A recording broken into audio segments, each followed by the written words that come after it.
Welcome to our library Saturday Stories at B.F. Jones Memorial Library.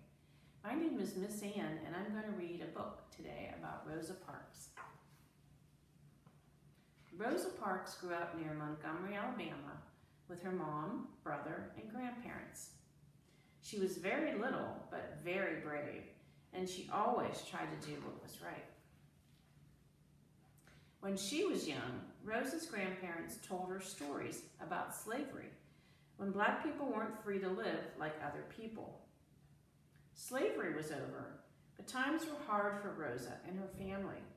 Black people were treated very badly and told they were not equal to white people. Every day, Rosa watched the school bus go by, taking white children to their big school. It didn't stop for her. She had to walk a long way to the one-room school that was just for black children. Rosa knew that this wasn't right. She knew she was a regular person, just as good as anyone else. Lots of times, she had to make sure other people knew that too. When Rosa grew up and got a job in the city, she couldn't use the same doors, elevators, bathrooms, or water fountains as white people. She could ride the bus, but she had to sit in the back. Her life was full of rules that she knew weren't right. Rosa fell in love with a man named Raymond, who was trying to change the rules to be more fair and equal. Soon Rosa started working too, trying to get more rights for black people and help for those who were treated badly. She worked day after day, even when it seemed like nothing would ever change.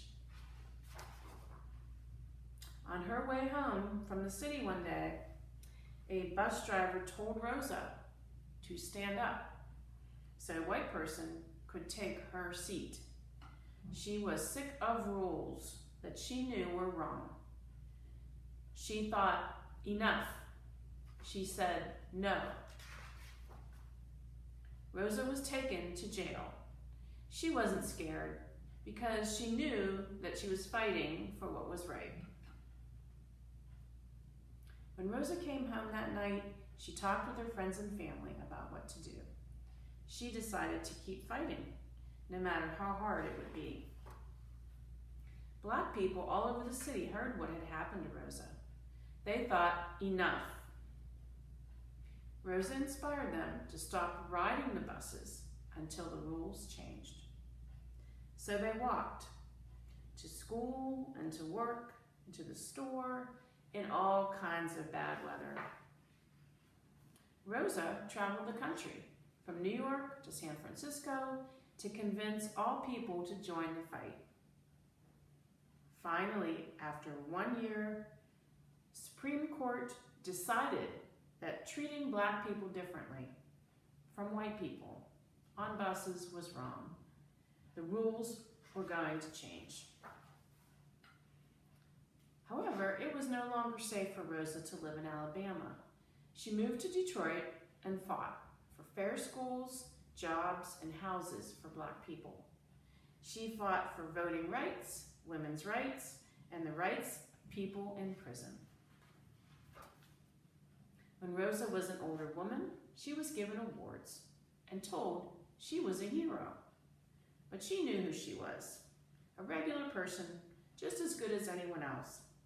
And she had work to do. Would you have continued to sit with Rosa when she was told to get up and leave? What would you do?